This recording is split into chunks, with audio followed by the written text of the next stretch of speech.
Salve, salve, tricolor paulista! Uma homenagem justa aos deuses da raça.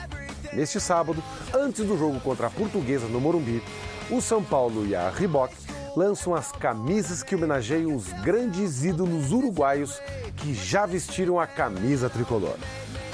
Pablo Forlan, Dario Pereira, Pedro Rocha e Diego Lugano vão ganhar camisas personalizadas.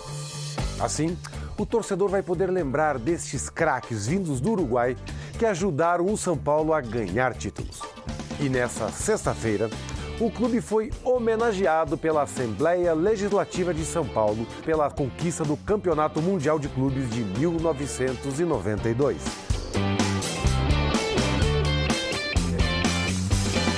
O São Paulo é assim, sabe fazer história e cuidar de seus ídolos.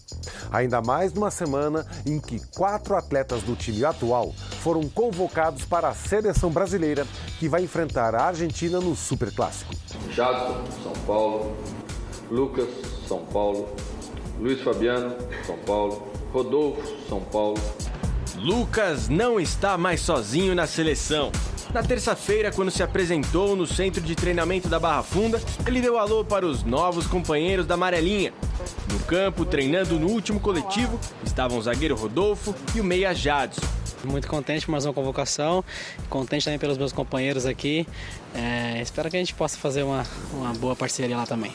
Na verdade, os 3 novos convocados do São Paulo já conhecem o ambiente da seleção. Luiz Fabiano disputou a Copa do Mundo da África do Sul, é antigo frequentador de convocações.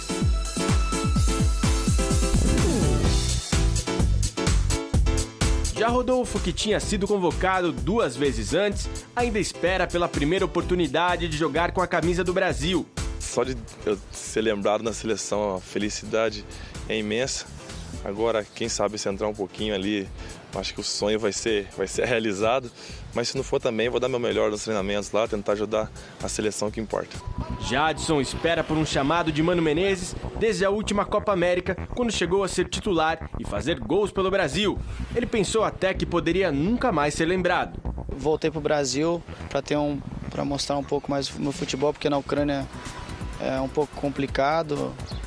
Não tem muita visibilidade. Aqui no Brasil, você disputando o Campeonato Brasileiro, indo bem, às vezes as coisas podem ajudar, né? Por estes motivos, os atletas tricolores chegaram ao trabalho com mais ânimo. Rodolfo teve até dificuldade para descansar de noite. Estava dormindo até o Felipe e o Juca me mandou mensagem falando. Fiquei muito feliz, já quase a noite inteira quase sem dormir, mas a felicidade é imensa. Agora o zagueiro quer mostrar que pode ser um nome fixo na atenção de Mano Menezes. Pelo nosso sistema defensivo que está melhorando bastante, a gente está evoluindo muito. Acho que o Rogério também tem nos ajudado muito. Acho que a gente está se encaixando cada vez mais, cada vez jogando melhor e sofrendo poucos gols. Então acho que agora a gente só tem a evoluir. Jadson soube que estava na lista do Superclássico contra os argentinos quando estava distraído na TV com a família. Estava em casa lá assistindo um filme lá com meu filho, com a minha mulher e chegou a notícia da convocação. Fiquei muito feliz, a minha mulher, meu filho, todo mundo comemorou. Agora é esperar o dia do jogo e tentar fazer um bom desempenho lá na seleção. Jadson quer mostrar que sabe jogar como o técnico do Brasil gosta. Estou tendo um bom desempenho até agora. Estou sendo o líder de assistência no Campeonato Brasileiro, na equipe, consegui fazer alguns gols no São Paulo. Lucas, que já está de visual novo, tem novidades para contar aos amigos da Amarelinha. Afinal, ele passou por um jogo difícil diante da África do Sul com torcida havaiana. Depois conviveu com os aplausos na goleada sobre a China por 8-0. Procuro aproveitar ao máximo cada convocação, cada treino, cada jogo, com jogadores experientes. Procuro aprender muito e com certeza aprendi bastante e ganhei muita experiência lá. Para o técnico Ney Franco, ter 4 jogadores na seleção brasileira ajuda e muito a dar personalidade para o time. Eu acho excelente. Eu acho que, primeiramente, dá crédito ao trabalho do clube, principalmente em relação às contratações, né? Eu acho que só de ser convocado, né, já aumenta a autoconfiança do atleta, né? E você ter à disposição, o treinador ter à sua disposição jogadores convocados para a seleção, acho que aumenta o desempenho tanto do clube como dos atletas também. E todos concordam. Quem vai comandar o batalhão tricolor é mesmo o mais experiente, Luiz Fabiano. Luiz Fabiano já é macaco velho de seleção, já é um jogador experiente, consagrado. Tem mais bagagem, né, de seleção, já foi para a Copa do Mundo. Já falei que ele vai ser o veterano da equipe ali.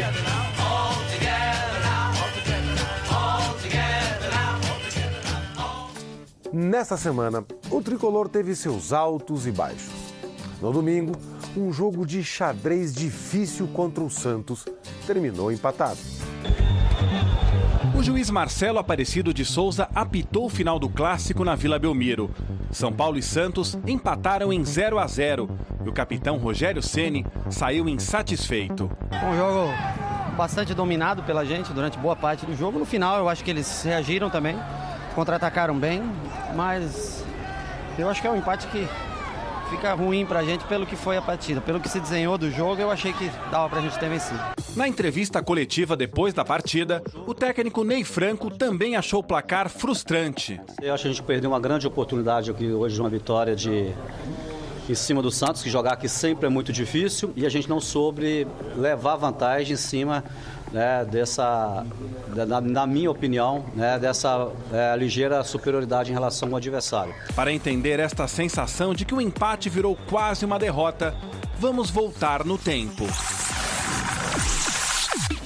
O time do São Paulo desembarcou do ônibus na Vila Belmiro com disposição para faturar os 3 pontos. O time vai jogar para frente, né? Acho que a gente precisa do resultado positivo.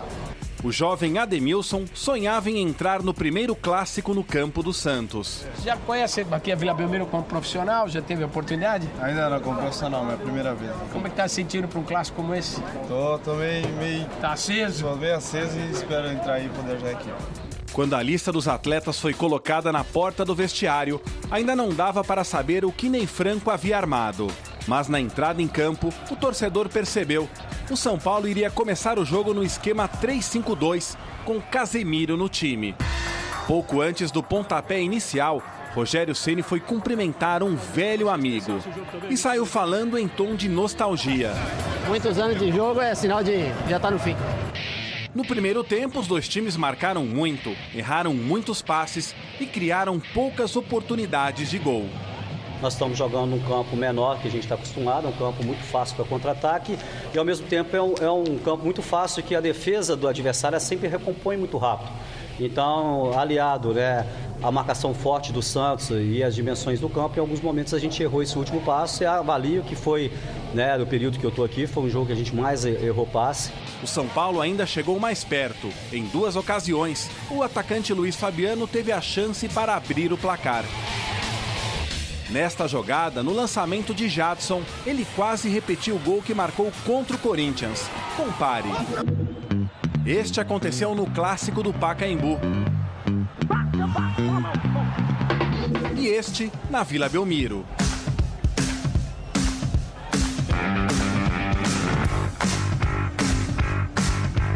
Veio o segundo tempo e Ney Franco contou o que pediu para os jogadores. Faltou um capricho maior na definição da jogada, né? A equipe saía bem de trás com a bola trabalhada.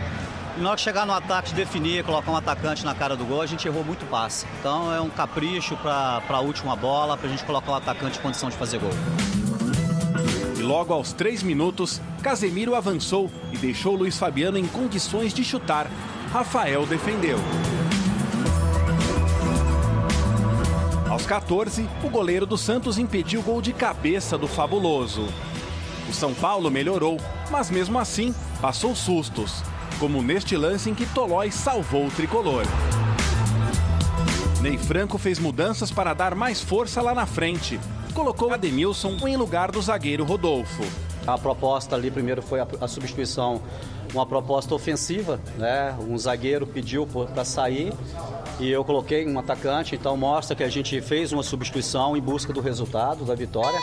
Jadson começou a aparecer mais na frente, dando trabalho para o Santos.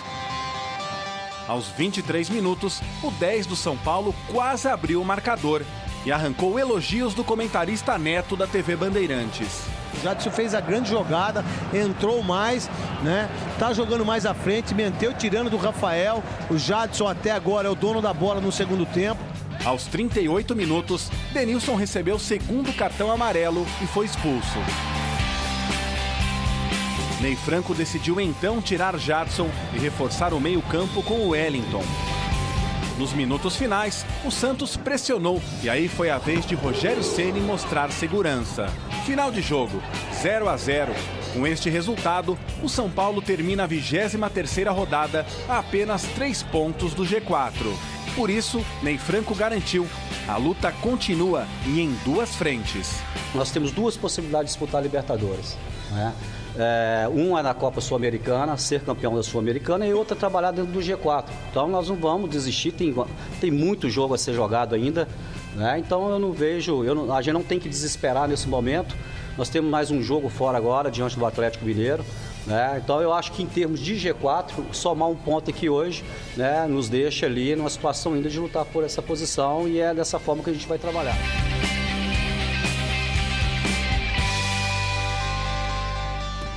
Na quarta-feira, o São Paulo foi até Belo Horizonte encarar o Atlético Mineiro.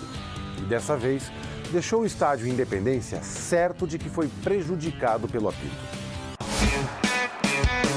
Quando Sandro Meirahit expulsou o lateral direito Douglas, aos 27 minutos do primeiro tempo, o juiz errou e definiu o resultado da partida entre São Paulo e Atlético Mineiro.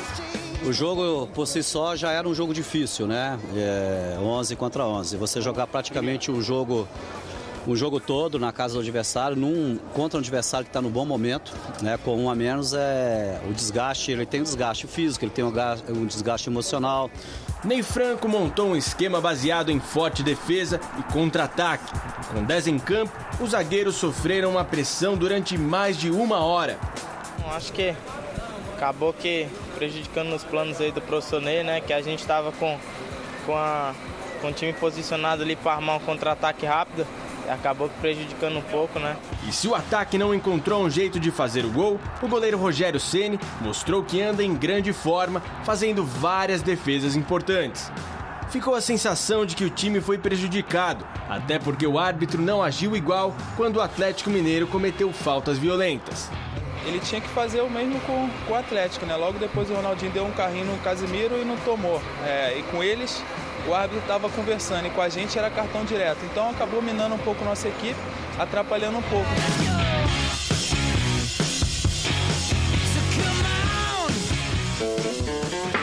O TV Soberano vai para um rápido intervalo.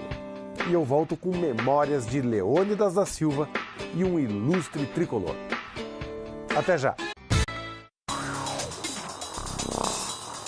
Fala, galera da TV Soberano, aqui é o Rodrigo e eu vim aqui pedir um gol do Wellington contra o Oeste no começo do ano, naquela virada. Conta, Wellington, como que foi o gol melhor aí pra gente?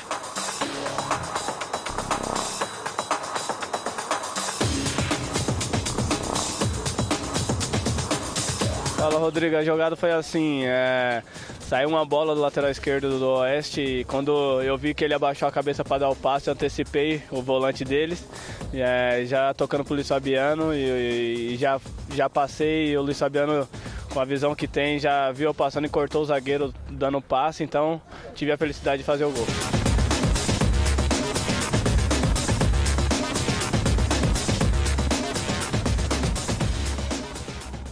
Um dos maiores, se não o maior ídolo do São Paulo.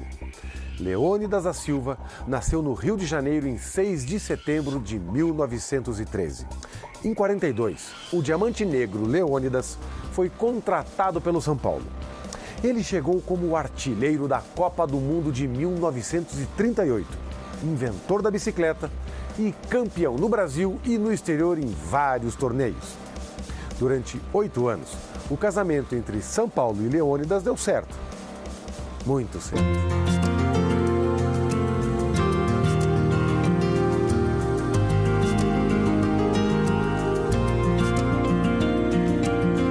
O São Paulo, em 41, com um time médio, chegou ao vice-campeonato paulista. E aquilo entusiasmou tantos dirigentes que acharam que tinha grande chance de fazer investimentos a partir de 42, que teria retorno.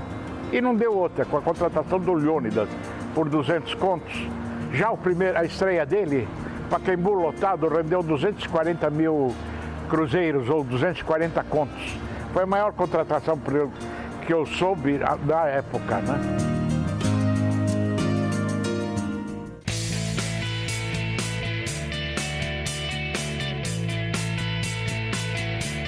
No segundo ano de sua presença no São Paulo, foi campeão paulista. No próprio ano de 43, ganhou a taça General Eurico Gaspar Dutra num jogo contra o Flamengo, e depois contra o próprio Flamengo ganhou a taça dos campeões estaduais, São Paulo-Rio. Em 44 ganhou a taça Cidade de São Paulo, num triangular contra o Corinthians e Palmeiras, que tinham sido os 3 primeiros colocados do Campeonato Paulista de 43. Em 45 voltou a ganhar o Campeonato Paulista, e ganhando a taça dos campeões contra o Vasco, que era o Superclube time do Rio. Aliás, era considerado o melhor time do Brasil na época. O São Paulo foi essa jornada e ganhou. Campeão invicto aqui em Paulista, ganhando de novo a taça dos campeões contra o Fluminense. E depois, em 48 e 49, novamente bicampeão paulista, sendo campeão, em 48, campeão da taça dos campeões contra o Botafogo.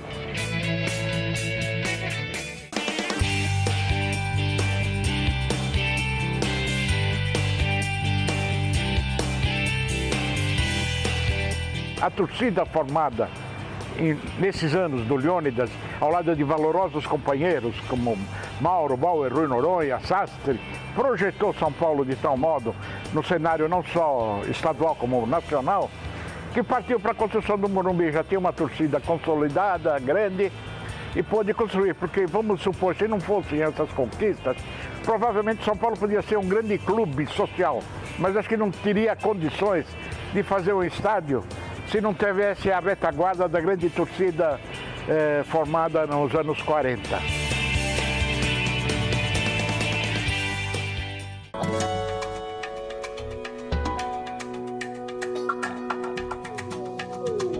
Em todos os ramos de atividade criam-se muitas lendas.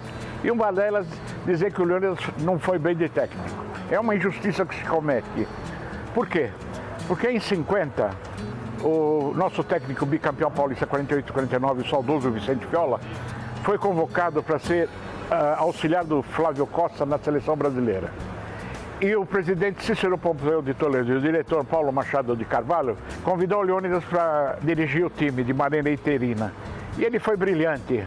Foram 15 jogos com 11 vitórias, 1 derrota e 3 empates. E conquista derrotando times grandes como Portuguesa 2 vezes, Palmeiras, Corinthians, empatando com o Palmeiras, ganhando o Corinthians, e ganhando o torneio Lineu Prestes, que eram 4 clubes grandes da capital.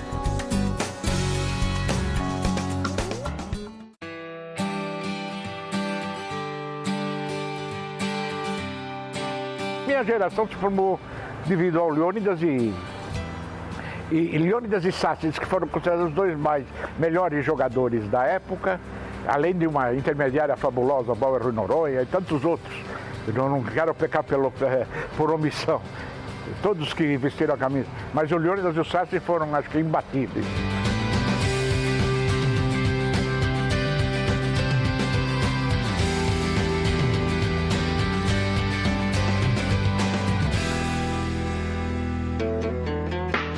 O TV Soberano de hoje termina aqui.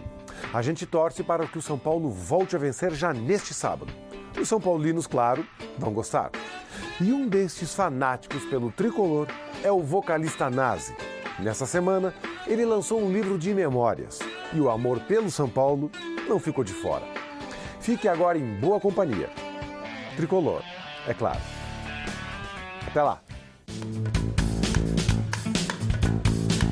Sempre estive a seu lado. Me diga agora se estou errado. Você me ama, isso eu sei, mas me deixou sem ter porquê. O lançamento na última segunda-feira levou os fãs de Nazi a uma livraria na zona sul de São Paulo. O ex-vocalista do Ira, que segue carreira solo, autografou sua biografia autorizada ao lado dos autores Alexandre Petilo e Mauro Betti. A capa do livro, por si só, dava bandeira com as cores da bandeira tricolor. Pois é, são as cores mais lindas que tem, né? Preto, branco e vermelho, o ar, a terra, o sangue, né? Que corre em nossas veias, São Paulinas. Nos dias da semana, nos anos que virão, vão correr notícias que abalaram o coração. Em mais de 300 páginas, Nazi abre o jogo e conta a história de sua vida, da carreira com o Ira, do trabalho solo, dos amores, dos rancores e da luta de um cara fiel aos princípios e a um time de futebol. É bom que se diga, né, que eu sou de uma família aqui em São Paulo, né, minha família que eu fui criado é uma família calabresa, italiana, do Bexiga, obviamente palmeirense, né? E meu pai, quando veio do Espírito Santo, no final da década de 50, era São Paulino mesmo, porque foi uma época de muitas glórias para o São Paulo, né? E óbvio, não houve imposição nenhuma. Meu pai fez o que todo pai acho que deve fazer com seu filho, né? Que é não impor, mas levar a criança ao estádio. Mauro Betting conta a história de como a Ira de Nazi nasceu. A ideia é do jornalista Alexandre Petillo, que fez uma monumental biografia do Ira, mas aí o Ira explodiu. Passados 5 anos, o Nazi resolveu contar a história dele. Pegamos metade do grande trabalho do Petillo, o Nazi me escalou para fazer o livro e eu fiz em parceria com o Petillo e mais outros 2 colegas jornalistas, contando mais o ponto de vista do Nazi, mas não é um livro chapa branca, é um livro que abre a mesa branca, é um livro de coração tricolor e que ele conta muitas passagens, inclusive do Nazi torcedor.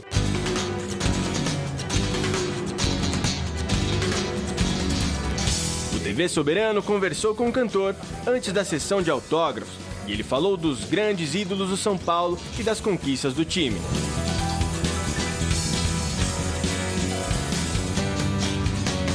São Paulo, durante a década de 60, sofreu muito pelos investimentos, né, que fez no Morumbi, né? E aí, quando eu comecei a me tornar mais gente mesmo, assim, né, da adolescência, acompanhei o time do José Poi, de quem eu tenho uma admiração muito grande, né, que foi aquele time maravilhoso, que já na década de 70 começou a construir, né, uma nova trajetória vitoriosa do São Paulo. Quando me sinto assim, volto a ter 15 anos, começando tudo de novo. Vou me apanhar sorrindo. O meu pai, inclusive, era amigo do Toninho Guerreiro, né? Ele conta coisas que eu me lembro vagamente, que naquela época, olha como que era o futebol. Ele chegava no portão principal do Morumbi, chamava um funcionário e falava assim, chama o Toninho lá. Aí o Toninho vinha de calção ainda, né? E falava, ô Ayrton, entra aí. E a gente entrava.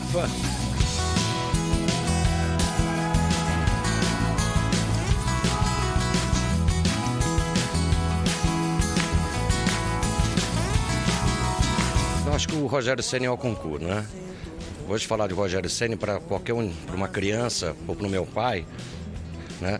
Pela liderança que ele teve no time, na nossa conquista mais difícil, que foi contra o Liverpool, pelas conquistas que ele teve como ídolo, né? Não só como goleiro, mas como goleiro artilheiro. Agora, deixando ele nesse altar máximo que ele tem, pô, a gente não pode deixar de falar o Pedro Rocha, talvez um dos melhores jogadores que eu vi jogar, né? Serginho Chulapa, né?